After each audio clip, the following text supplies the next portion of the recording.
안녕하십니까, 우짜입니다. 2026년 1월 13일 아침까지 확인한 세상 돌아가는 얘기입니다. 들어가기 앞서 구독, 좋아요, 그리고 회원가입 감사합니다. 그럼 뉴스 보시죠.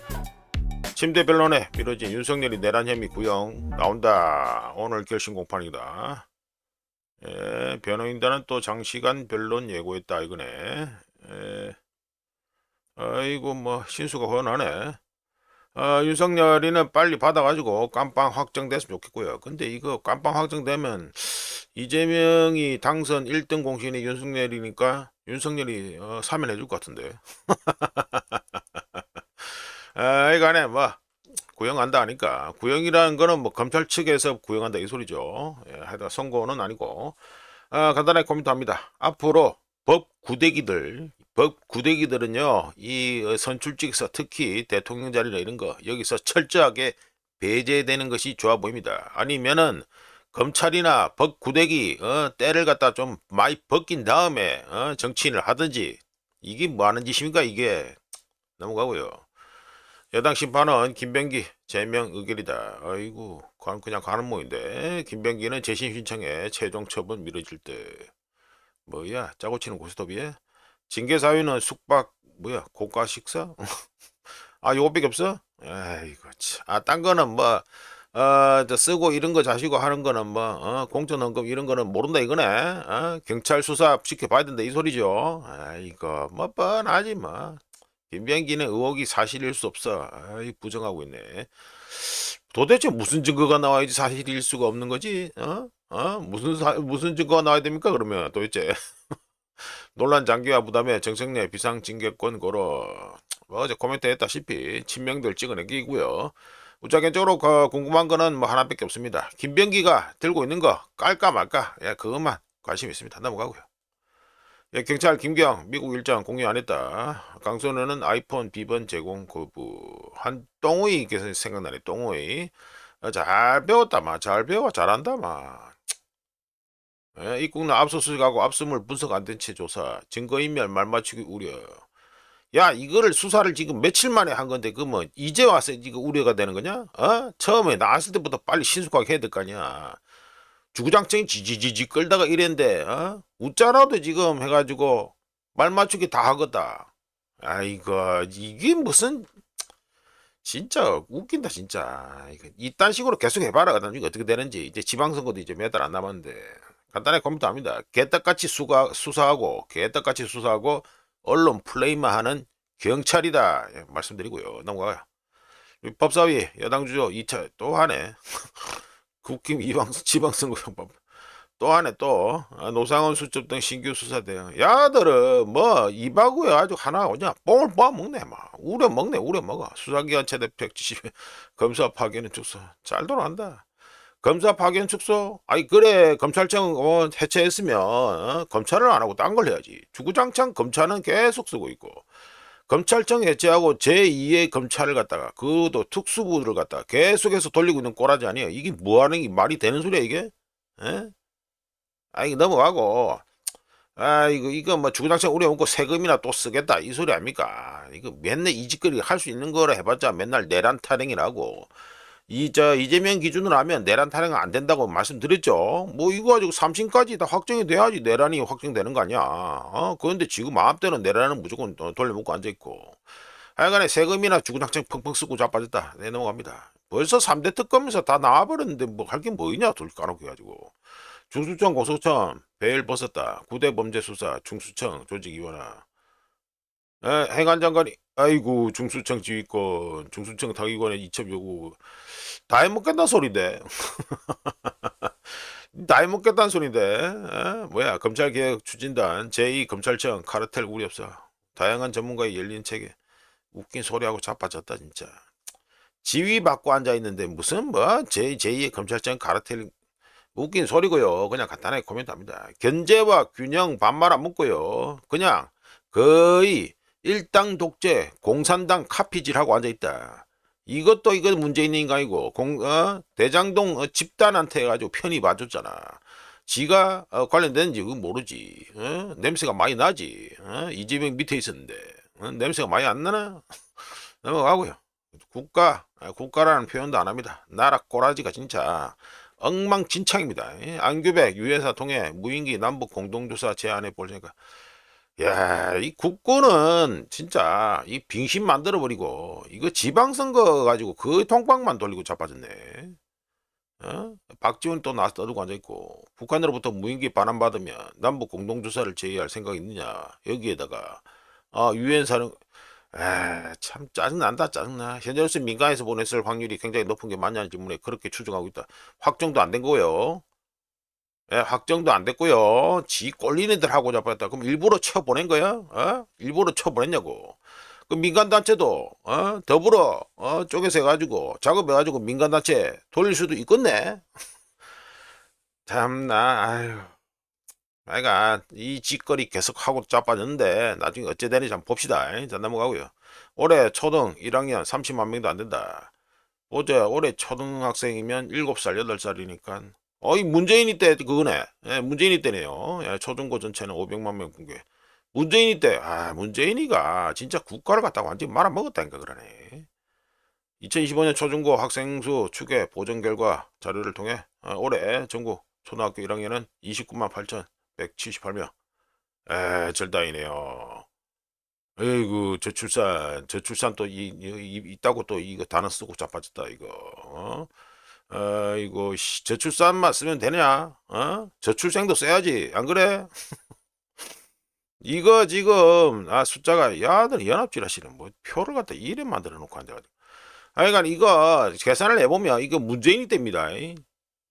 지금 이제 1학년 들어가는 친구들은 문재인이 때 문재인이가 진짜 국가를 갖다가 자근자근 완전히 말아먹었다니까 그러네. 어마어마하게 말아먹었어요 문재인이가. 자 넘어가고요. 자 금덩이 보시죠. 금덩이가 어제 24시간 동안 해가지고 1.85% 해가지고 좀 올랐습니다. 올라서 1온스에 4,593.87. 장중에는 4,600달러도 통과하기도 돌파하기도 했죠. 요래됩니다.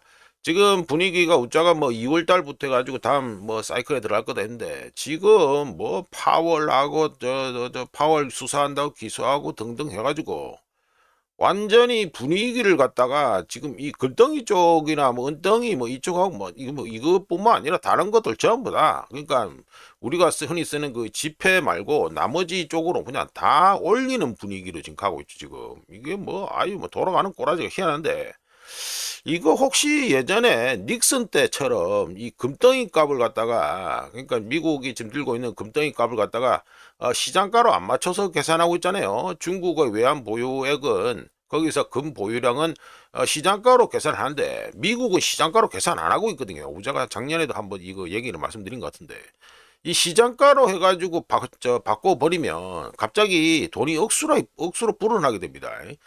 그것 때문에 이 짓을 하는 건지 참 궁금하네 진짜.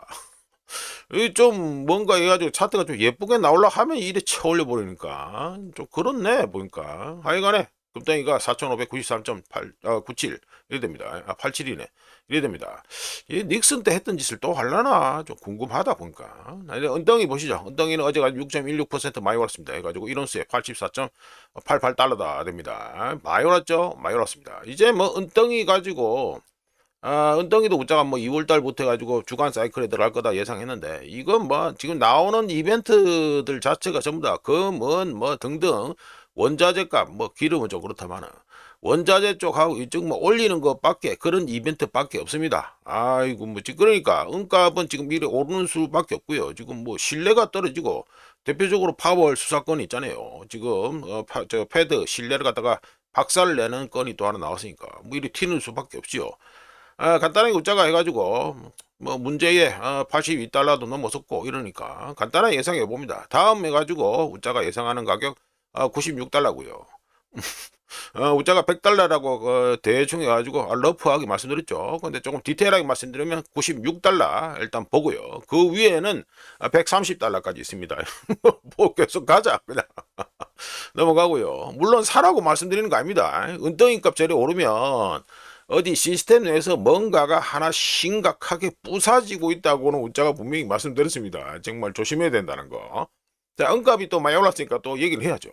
최근에 은값 변동이 심하죠. 뭐 출렁출렁 이러고 있는데 자, 은값 변동이 심한데 그 이유에 대해 가지고 좀 말씀드리겠습니다.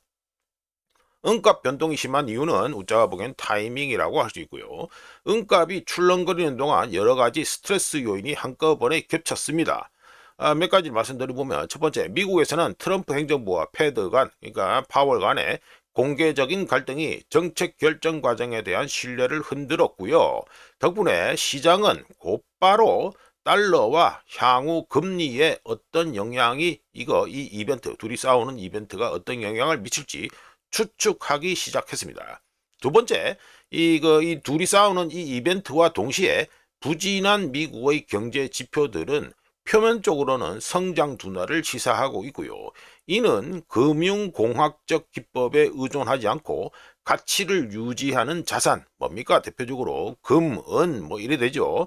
가치를 유지하는 자산으로 투자자들을 몰아넣었다라고 우짜견적으로 봅니다. 세 번째, 글로벌 환경까지 추가되는데 우크라이나전, 중동, 중국, 주요 에너지 공급원, 뭐 대표적으로 이란이 있죠. 요즘 트럼프가 맨날 떠드는 이란 등 전 세계적으로 지정학적 긴장이 고조되면서 은덩이는 더 이상 단순한 안전자산이 아닌 에너지, 기술, 국방 분야의 전략적 원자재가 되고 있습니다. 네 번째, 공급이 이미 부족한 상황에서 수요는 계속 증가하고 있고요. 은수요가 계속 증가하고 있고, 불안감이나 불확실성이 커지면 충격은 더 크게 다가오고요. 덕분에 은값은 더 급등하게 되는데 여기에 무슨 요인이 있습니까? 중국의 수출 제한, 런던 거래소의 재고 부족, 은행들의 과도한 페이퍼 익스포저, 이거 용어까지 다 말하면 그렇고 하여튼 실물은이 아니다 이 소리입니다. 은행들의 과도한 페이퍼 익스포저까지 더해지면서 시장 자체가 쉽게 압박받는 상황으로 돌입합니다. 그 결과가 어떻습니까? 모멘텀, 쇼 커버링, 그리고 실제 물리적 스트레스 또는 물리적 공급 부족, 은 공급 부족에 의해 주도되는 가격 급등이 나타났고요. 더 중요한 것은 2026년 1월 요즘 은덩이는 조용히 거래되는 상품, 커머디티, 원자재처럼 거래되지 않고 있다는 것입니다. 은덩이가 신뢰가 약화되고 성장이 불확실하며 금융자산과 실물자산의 경계가 날로 모호해지는 현 시스템에서 압력을 빼는 압력 밸브처럼 현재 은덩이가 작용하고 있다. 이렇게 코멘트를 해봅니다. 좀 전에 말씀드렸죠. 우짜계 쪽으로 다음 보는 거는 96달러. 뭐 시원하게 말씀드리죠. 뭐 떨어지면 떨어지고 96달러 그리고 그 위에 해가지고 130달러까지도 본다. 뭐 말씀드립니다. 자, 넘어갑시다. 자, 여기 미국 달러 됐습니다. 달러 인덱스 보시면 해가지고 어제 24시간 돼가지고 파월 수사권 그게 티 나오면서 그동안 쭉 올라갔는데 어제 가지고 내려왔습니다. 장중에는 98대 해가지고 중반대까지 해가지고 내려왔다가 낙폭을 줄여가지고 98.89, 뭐 98.9 정도 보면 되겠네. 그래서 24시간 동안 해가지고 마이너스 0.24% 하락했다. 이게 되겠습니다. 자, 넘어가고요. 중간에 비트코인 하나 낀 거 봤습니다. 비트코인의 경우 지긋지긋한 청산, 리퀴데이션, 이 뭐 테러라 해야 되나? 하여간에 지긋지긋한 청산 이 이벤트를 계속해서 두들겨 맞았는데 보시면 RSI 값은 뭐 그나마 해가지고 라인이 좀 그어지네요. 라인은 꺼집니다. 그러면 비트코인이 이제 지긋지긋한 청산 이벤트, 연달아 터지던 청산 이벤트에서 탈출하나? 예, 그렇게 보면 뭐 말해도 되겠네요. 지금 52평선 위에서 더 안 떨어지고 있다. 이렇게 되겠네요. 하여간 비트코인 업데이트 했고요. 넘어가고. 다음 나라 원화입니다. 원화는 보시면 달러 인덱스가 마이너스 0.24% 하락하는 동안 우리나라 원화는 지난 24시간 동안 0.65% 싸져서 대단하죠. 퍼포먼스가 똥입니다. 1달러에 1466.95원이 됐습니다. 물론 캡처한 시간은 요 22, 저기 있지만 여기 7시입니다. 7시. 7시 정각에 캡처한 겁니다. 아침 7시 정각. 요거 뭐 우짜견적으로 지난주 토요일 해가지고 1450원 뚫리니 바로 1460원이다 했는데 1460원 뚫리니 바로 1470원이다. 1469.93 됐죠? 다른 차트로 보시죠. 예, 보시면 해가지고 1470원 어제 해가지고 바로 찍었죠. 예, 찍었습니다. 차트가 끝내주죠. 아침에 장 시작하자마자 미친 듯이 올라가 버립니다. 그 이후에는 겨우 관리만 하는 거. 누가 관리한다? K 외환당국에서 라인만 겨우 잡고 앉아 있었다. 라인 잡은 게 최하가 제한한다. 하단이 1465원 정도밖에 안 된다. 우자가 7시에 캡처한 거는 1467.03. 인베스팅 차트 기준으로 이래 됩니다. 참 그렇네. 차트 모양 보면 K 외환당국이 이제 뭐 부산말로서 희발이가 없다. 힘이 없어 보인다. 이런 게 좀 차트에서 좀 보입니다.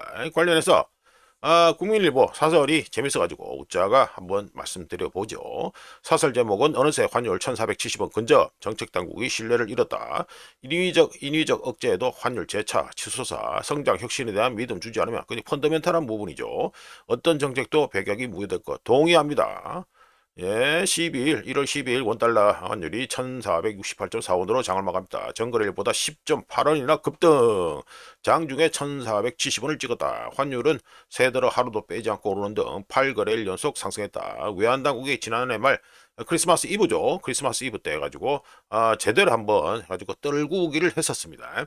전방위적 시장 개입으로 환율을 1480원에서 1429.8원 까지 떨어졌지만 2주 만에 40원가량 올랐다. 요것도 2주 만에 40원가량이 하는데 계속해서 그 우리나라 원화 차트를 보시는 분들 아시겠지만 이 1429원 떨군 바로 직후에 문자가 또 코멘트 됐습니다. 하단은 별로 관심 없다. 상단이 얼마냐? 우짜게 쪽으로 해가지고 말씀드린 말씀입니다. 2주 전에 말씀드렸나? 코멘트 가지고 몇 가지 관심 포인트를 말씀드리면서 상단이 얼마냐 했는데 일단은 상단이 1450원이었다는 거는 뭐 누가 봐도 다 알 수 있는 거였죠. 네, 그런 가운데 지난달 말 외환 보유액 우리나라 K 외환 보유액은 전달보다 26억 달러, 3조 8 이런 거 빼고요. 달러로 뭐 계산하는데 뭐 이거 뭐하는 거냐? 26억 달러 감소했다. 12월 기준으로는 외환 위기가 발생한 1997년, 아이고 IMF 이후 28년 만에 최대 규모다. 원화 가치 하락을 막기 위해 보유한 달러를 시장에 대규모로 내다 판 것이다. 당국은 강력한 의지를 확인할 것이라며 서학개미에게 엄포를 넣기도 했으며 해외 주식 양도 감면이라는 당근책도 동원했다. 그럼에도 개인 투자자는 이달 1월 1일부터 그러니까 뭐 올해죠. 2026년 1월부터 1월 1일부터 9일까지 미국 주식을 약 3조 원어치 순매수하며 같은 기간 역대 최고를 기록했다. 5대 은행의 달러 예금 잔액 역시 올 들어 일주일간 약 1조 원 이상 급증했다. 의미심장합니다. 달러 은행, 달러 예금 여기에 가지고 1조 원 이상 급증했다. 당국이 시장 개입하면서까지 환율을 낮춰 원화 가치를 떠받치려고 했는데 개인들은 되레 달러를 싸게 살 기회로 여긴 것이다. 핵심이죠. 아이고 참. 인위적인 개입의 부작용이 드러남에 따라 당국과 원화에 대한 신뢰가 땅에 떨어졌다고 봐야 된다. 예, 그래 봅니다. 예, 그럼 이거 여기 동의하고요. 자본 탈출이 이어지는 건 우리 경제의 미래를 부정적으로 보고 있어서이다. 동의합니다. 예, 넘어가고요. 이거는 엔화입니다. 엔화 보시면 해가지고 지난 24주가 돼가지고 0.06%. 뭐 퍼포먼스가 좋아 보이죠? 예, 퍼포먼스가 좋아 보이는데 보면은 이거 값이 1달러에 158.169엔입니다. 절단이죠. 절단입니다. 지금 엔화가 지금 달러 인덱스가 어제 해가지고 마이너스 0.24% 하락하는 동안 하락은 뭐 더 싸지고 많이 싸지진 않았습니다. 원화만큼 싸지지 않았습니다만 이게 지금 이 금액 이 엔화 환율 자체가 158.197 위험한 라인에 들어가 있다. 이렇게 보시면 됩니다. 우짜 보기에는 일본 외환당국에서 개입해야 된다. 이렇게 보고요. 전 넘어가서 자, 요거는 보시면 일본의 30년 만기 일본 국채 수익률 보시면 지난주 해가지고 3.5를 갖다 드디어 찍었었고요. 지금 우짜가 아침에 캐치한 거는 물론 이거 어제 그 마감했는 기준이 되겠죠. 3.416%가 됩니다. 요거 일본 국채 수익률은요 계속해서 보셔야 됩니다. 엔캐리 트레이드에 관심 있는 분들도 보셔야 되고 우리나라 어째 될란지 여기에 관심 있는 분들도 보셔야 되고 다 보셔야 됩니다. 일본 국채 수익률 상당히 중요합니다. 이거 계속 오르죠. 이거 계속 지금 현재 계속 미친 듯이 오르고 있는 중인데 속도도 엄청나게 빠릅니다. 이 계속 오르고 있는데 이거 억수로 오른다. 계속 오른다. 이거 자체가 정말로 골치 아픈 이벤트가 앞으로 기다리고 있다는 걸 뜻합니다. 지금 정말 중요하다. 이거 상당히 중요하다는 걸 갖다가 우짜가 재차 강조해 드립니다. 자, 넘어가고요. 트럼프 이란과 거래하는 국가 대미 거래에서 25% 관세 부과 쥐꼴린들 하고 자빠졌고요. 반정부 시위 이어진 이란 정부 압박 이란산 석유 주수입원인 중국에 요거는 우짜가 오늘 얘기를 하는데 시간이 보나마나 이거 파월 건하고 이거 그리고 어제 가지고 트럼프의 막 던지는 정책 관련해서 또 보조를 한다. 추가를 해야 돼 가지고 추가 설명을 해야 될 게 있어서 우짜가 이거 내일 말씀드리겠습니다. 내일 지금 오늘까지 다 해버리면 또 보나 마나 뭐 50분 가고 이럴 것 같아가지고. 하여간 이거 이란산 석유 그리고 중국의 영향 줄 듯 요게 뭐를 말하는 건지 해가지고 우짜가 내일 말씀드리도록 하겠습니다. 참고로 이란 시위는요 지금 아주 산발적인 시위만 있고 그리고 저 이란 정부 지원 뭐 지지 시위 이런 것도 같이 벌어지고 있어요. 이거 퉁쳐가지고 전부 다 반정부 시위다 이래 하면 안 됩니다. 제가 말씀드렸죠. 지난주 토요일로 끝났다. 예, 넘어가고요. 예, 비즈니스 인사이더 무협지 로미카. 그렇죠. 새로운 공화당에서 지금 추진하는 법안에 따르면 이제 뭐 여기 요약편이 있네. 예, 공화당 하원 공화당 지도부는 의원들의 그러니까 주식 거래를 금지하는 새로운 법안 이거를 갖다가 지지하고 있다. 그러니까 뭐 지금 뭐 내놓으면 통과시키겠다 이 말이죠. 그리고 봐, 예. 그러니까 신규 주식 그 매입은 금지하고 그리고 기존 주택 기존 주택이다. 기존 저 주식 파는 거 이거는 최소 애널리스트 최소 7일 전에 이거 공개해야 된다. 신고해야 된다라고 규정한다. 이게 되죠. 그리고 하지만 기존에 들고 있던 주식은 계속 보유할 수 있게 해준다. 이게 됩니다. 자, 몇 분이야? 벌써 21분이야? 간단히 코멘트 해보죠. 타이밍이 우짜가 이거 관련해서 이미 지난주인가 지지난주인가 해가지고 미국 의원들 이거 주식 사고 이런 거 대표적으로 펠로시 등장시켜서 말씀드린 바 있습니다. 이 영상에도 계속 펠로시가 티 나오는데 간단하게 코멘트 해보면 타이밍이 묘하죠. 타이밍이 억수로 묘합니다. 의원들이 돈에 환장한 의원들 특히 펠로시 같은 이런 인물이 갑자기 자신들의 주식 거래를 금지할 이 적기 타이밍이 됐다. 완전 온 타이밍이 됐다라고 결정한다는 것은요. 쉽게 돈을 벌 수 있는 기회가 이미 지나갔다. 누구에게? 미 의원들에게. 다른 말로 또 바꿔서 말씀드리면 증시가 고점이다라는 소리도 됩니다. 이른바 도덕적 절박함은 일반적으로 시작이 아니라 발음이 좀 이상하네요. 증시 이제 상승하는 거, 이 시작 부분이 아니라 끝에 부분에서 나타난다는 이 좀 약간의 역사적인 이 패턴이 있습니다. 주식판이 올해 뭐 일반적인 예상으로는 올해 뭐 주식판이 엄청 잘 나갈 것 같잖아요. 근데 우짜가 보기에는 조금 그렇습니다. 조금 멜랑꼴리하다. 그래 관련해서 뭐 역사적인 그것도 뭐 차트 이런 것도 한번 보여드리려고 생각 중인데 하여간에 올해 해가지고 다 잘 나갈 것이다. 우짜 개쪽으로는 좀 그렇습니다. 우짜 개쪽으로는 2026년 올해 관심 가지고 들여다보고 있는 거는 지금 유가하고 엔화입니다. 엔화. 넘어가고요.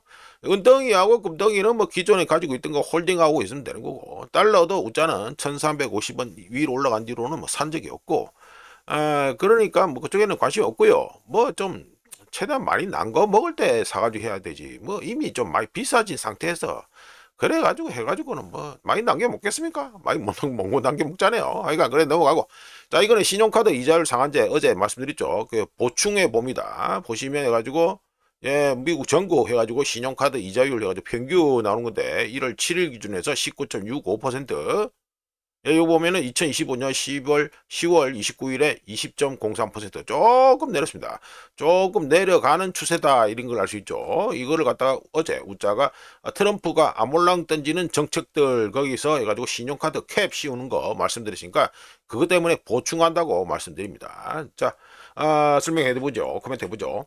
트럼프가 2026년 1월 20일부터 신용카드 이자율을 10%로 제한, 캡을 씌우는 거, 상한선 씌우는 거, 이걸 갖다가 하라고 신용카드 회사들에게 행정명령을 내린다고 했는데 이 조치가 왜 비합리적인지 우짜가 말씀드려 봅니다. 첫 번째, 신용카드 이자율 상한제를 시행하려면 미 의회의 명시적인 법률 제정이 필요합니다. 트럼프는 지금 지 꼴리는 듯 하고 있어요. 막 떠들고 아무것도 안 된다니까. 우자가 어제 말씀드렸잖아요. 그냥 지금 거의 그 실현 가능성이 없는 얘기만 다 하고 앉아있다. 이런 말씀드렸습니다. 하여간에 신용카드 이자율 상한제를 시행하려면 미 의회의 명시적인 법률 제정이 필요합니다. 두 번째, 신용카드는 무담보 대출이죠. 예, 담보가 없습니다. 무담보 대출이기 때문에 이자율이 당연히 높게 책정될 수밖에 없지요. 이건 당연한 소입니다. 담보가 없으니까. 따라서 이자율 상한제는 리스크를 제거하는 것이 아니라 대출기관들, 그러니까 뭐 신용카드 가지고 발부해 준 되죠. 대출기관들이 대출 심사 기준을 재검토하도록 만들 뿐입니다. 세 번째, 혹시라도 미 의회의 입법 절차가 필요하더라도 신용카드 회사들은 자체적으로 대출 한도를 줄일 수밖에 없습니다. 왜 그럴까요?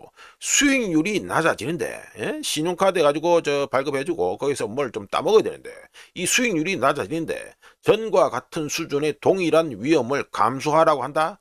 그런 계산을 해가지고 이걸 해라. 그런 걸 감수할 회사는 세상에 없지요. 공산주의도 아니고. 자, 네 번째, 트럼프는 행정명령을 내렸다고 하더라도 트럼프가 즉시 소송 대상이 될 것이며 합리적인 판사라면 미 의회에 권한이 있다는 근거를 들어서 위헌 판결을 낼 것입니다. 이거 트럼프 관세 재판 그거하고 똑같습니다. 자, 다섯 번째, 이건 뭐 반복인데 좀 전에 말씀드린 거 반복인데 혹시라도 법안까지 통과돼서 시행된다고 하더라도 신용카드 회사들은 미국인 수백만의 신용 접근을 제한하게 되므로 제가 뭐 좀 전에 가지고 말씀드렸죠. 두 번째 해서 가지고 대출기관이 대출 심사 기준을 재검토한다 이런 말씀드린 것처럼 미국인들의 신용 접근을 제한하게 되므로 이 제한받은 미국인 중 상당수는 뭘로 또 토끼겠습니까? 풍선을 누르면 바람이 빠지는데 풍선 효과 다른 데로 가잖아요. 급여 담보 대출이나 BNPL 뭡니까? Buy Now, Pay Later, 선구매 후 지불 같은 상품 이런 걸로 해가지고 가게 됩니다. 즉 다른 형태의 신용을 찾게 되지요. 그런데 그런 신용 상품들 역시 이자가 비쌉니다. 자, 우자가 해가지고 요약해보면 관세건에서 드러났다시피 트럼프는 대통령의 권한, 특히 민간 부분 규제와 관련한 권한을 제한하는 헌법상 권력 분립 원칙을 이해하지 못하거나 존중하지 않고 있다는 인상을 계속해서 주고 있습니다. 지 꼴리는 대로 떠들고 있다. 이게 됩니다. 자, 넘어가고요. 자, 이건 해가지고 또 어제 해가지고 말씀드린 거에서 또 보충해서 또 말씀드립니다. 제목은 미국 정부 MBS 뭐 주택담보대출 뭐 이거 그죠 증권이죠. 요거 지분이 10% 증가라는 얘기입니다. 먼저 프레드 차트 해가지고 보시면 이게 좀 이래 되네. 그러니까 패드 밸런스 시트에서 해가지고 MBS 모기지 뭐 증권 이래 되는데 뭐 하여튼 우리나라 말로 하면 주택담보 증권이죠. 이거 지금 패드가 들고 있는 물량을 보시면 2026년 1월 7일에서 2조 390억 2,400만 달러이 됩니다. 이런 가운데 계속해서 줄어들고 있죠. 예, 계속해서 줄어들고 있는 중입니다. 우자와 관련해서 이것도 해가지고 한 달 전인가 그때 해가지고 지금 미국채 장기물은 그대로 홀딩하고 그래 MBS 이런 거 줄이고 단기물 같은 걸 갖다 줄여가지고 미 재무부가 받아 제끼고 앉아 있고 이런 해가지고 본 컨텐츠를 올린 바 있습니다.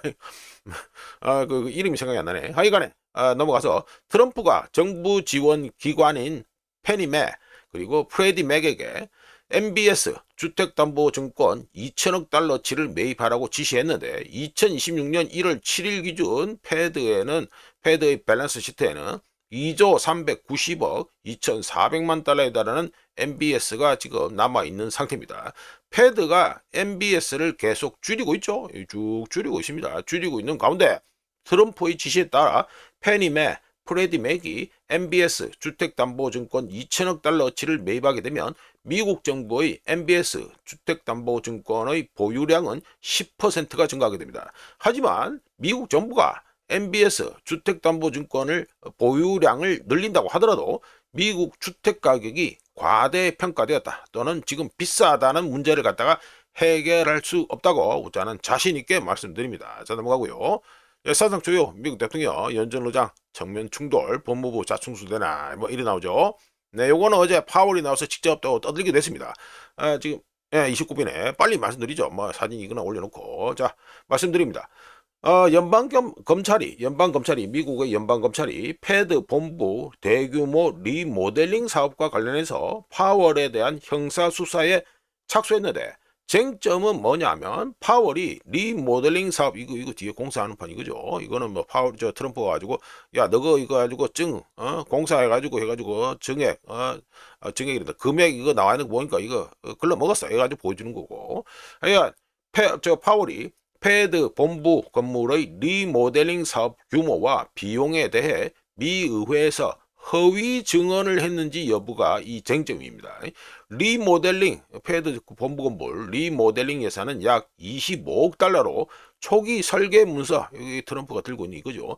초기 설계 문서에는 임원 전용 식당, 개인 엘리베이터 등 비판론자들이 호화시설이라고 부르는 시설들이 포함되어 있었던 것으로 보이고, 하지만 파월은 미 의회에 나가서 해당 시설들 대부분이 제외되었으며 사업의 주된 목적은 노후화된 건물의 심각한 안전, 구조, 보안 문제를 개선하는 것이라고 밝혔었습니다. 하지만 공화당과 트럼프 측근들, 트럼프도 포함하고요. 공화당과 트럼프 측근들은, 이거 발음 잘 안 되네. 트럼프 측근들은 해당 문서가 파월의 증언과 완전히 일치하지 않는다면서 파월이 위증했다고 주장하고 있는데, 이게 바로 이번 연방검찰 수사 개시의 계기가 되었습니다.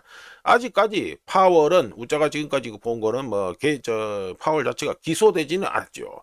기소되지는 않았고, 이번 수사는 최종적으로 기소 없이 종결될 가능성이 있습니다. 하지만 수사 자체, 이 수사를 벌인다는 이 자체, 이거는 패드 지출을 둘러싼 정치적 공방에서 시작되었지만 법무부 내에서 법적 절차로 전환되었다는 점에서 이번 움직임은 여전히 중요한 의미를 지닙니다. 왜냐하면 수사, 즉 법적 절차, 여기로 해가지고 전환되었다는 것 자체만으로도, 자, 이거 패드에 나가지고 파월에 나와서 떠드는 겁니다. 전환되었다는 것 자체만으로도 파월의 레퓨테이션, 명성에 먹칠을 하고 파월의 반대파에게는 손쉬운 공격 소재를 제공합니다. 간단하게 말씀드려서 패드 의장이 연방 수사를 받고 있다는 사실 자체가 문제가 되겠지요. 더 중요한 것은 이번 사건이 패드와 금리 정책을 둘러싼 권력 투쟁에 어떤 영향을 갖다가 미치는지라고 할 수 있습니다. 트럼프는 자신이 원하는 만큼, 그리고 자신이 원하는 속도로 파월이 금리를 인하하지 않았다는 점에 격분해 왔으며, 백악관은 파월에게 압력을 가하거나 심지어 사임까지 강요하는 방법을 모색해 왔지요. 그런 의미에서 이번 리모델링 논쟁은 편리한 수단이라고 할 수 있는데, 논쟁을 통해서 파월이 요즘 시대와 맞지 않거나 또는 어쩌면 정직하지 못한 인물로 비춰지게 만들 뿐만 아니라, 미국인들이 높은 금리에 시달리는 동안 패드는 지그들을 위해 수십억 달러를 쓰는 아주 그런 존재들, 그런 집단으로 보이게 만들어 버립니다. 한편 조사가 길어지면 파월의 정치적 입지를 약화시키고 파월이 더 신중해지게 만들고 파월이 임기 끝까지 마칠 수 있을지에 대한 의문을 제기하게 만드는데요. 연방검찰이 실제로 기소를 갖다가 진행하는 극단적인 시나리오에서는 파월이 사임해야 한다는 압력이 강하게 작용할 것인데, 이는 정치적으로, 그리고 트럼프 마음에 드는 후임 의장이 들어올 수 있는 길을 열어주는 것과 같습니다. 시장의 관점에서 또 말씀드려보면 리모델링에 투입되는 자금 규모는 사실상 별로 중요하지 않죠. 이런 공사업이 들어간 거, 이거 중요하지 않지만 패드 지도부의 불확실성은 억수로 중요합니다. 시장 관점에서는.